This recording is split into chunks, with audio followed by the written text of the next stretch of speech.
Happy Monday, Left of Awesome.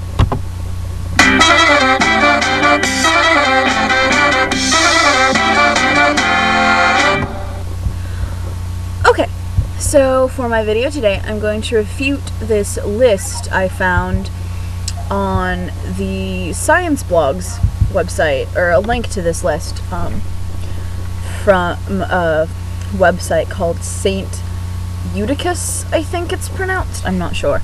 But it's called 5 Things That Would Make Atheists Seem Nicer.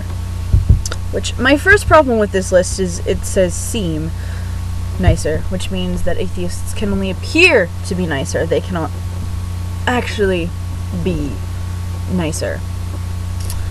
And number 1 on this list is stop being so smug.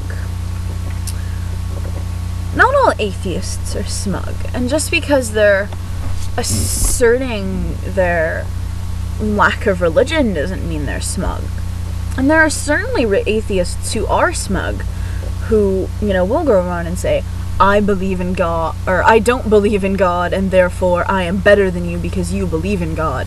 Just like there are religious people who are just like, hey, I believe this, and this is why, and just deal with it.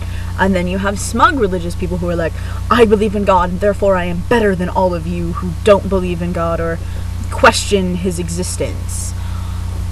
And then number 2 is don't assume every piece of Christian evangelism is directed at you. We want the undecideds, not the decided uns. Which is an awkward statement that I'm sure was supposed to be a play on words, but it just sounds awkward.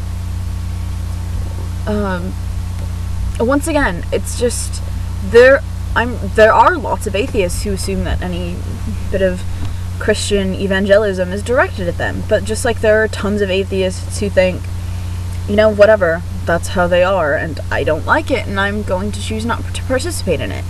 They're making generalizations. And it's really funny because it says in the post, it says, I am trying really hard to cut down on generalizing.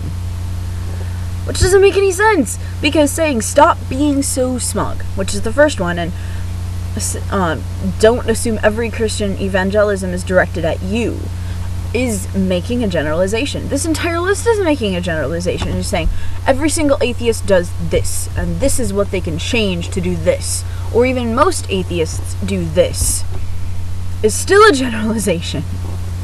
Saying some atheists do this, and they should maybe improve that, is acceptable, sort of.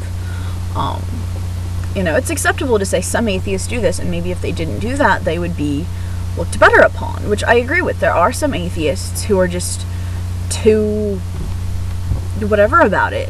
It's like fundamentalist atheists instead of fundamentalist Christians. Number 3. Admit that the debate about God's existence is complex, and that it can, depending on your presuppositions, be quite possible for intelligent and rational people to be intelligently believe in an intervening deity who communicates through a book. First of all, that quote just makes religious people sound kind of stupid. Who communicates through a book. It also just makes me think of the second Harry Potter book, where Arthur Weasley tells Ginny that never trust anything that thinks, but you can't see where it keeps its brain. But that's just sort of ridiculous, that statement. And the debate about God's existence is complex. I suppose on some level it is, but for the most part of it, it's just either you believe God exists, or he doesn't, or you're not sure. It's on the, more specific levels, it's the debate about religion and religion's belief that is complex. But really, literally just the belief of God isn't that complex a concept. It's either you believe that God exists and did everything, or you understand that everything is here and you're not sure whether God had anything to do with it, or you believe that everything is just here because God had nothing to do with any of it. Now, number 4 is the real kicker. Admit that the scientific method which by its nature relies on induction rather than deduction, in parentheses, starting with a hypothesis and testing it rather than observing facts and forming a hypothesis, is as open to abuse as any religious belief, and is neither objective nor infallible. First of all, nothing is infallible. Nothing. Everything in this world can have flaws. Everything in this world can be proven wrong. Nothing is infallible. Seriously, nothing.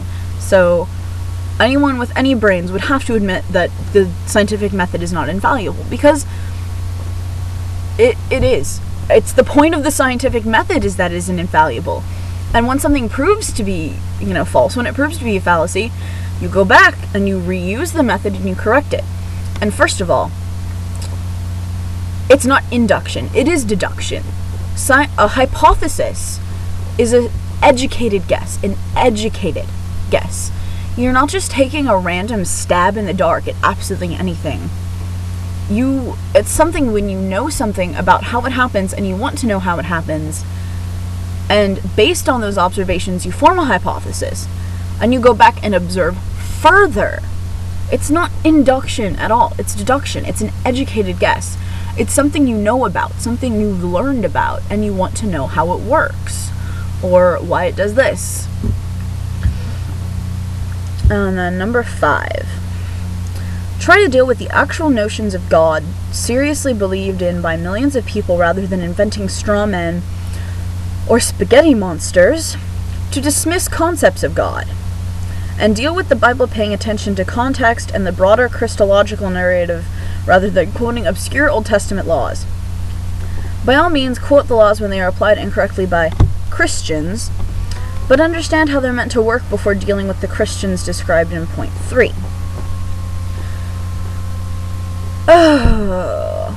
First of all, spaghetti monster, Pastafarianism has nothing to do with atheism.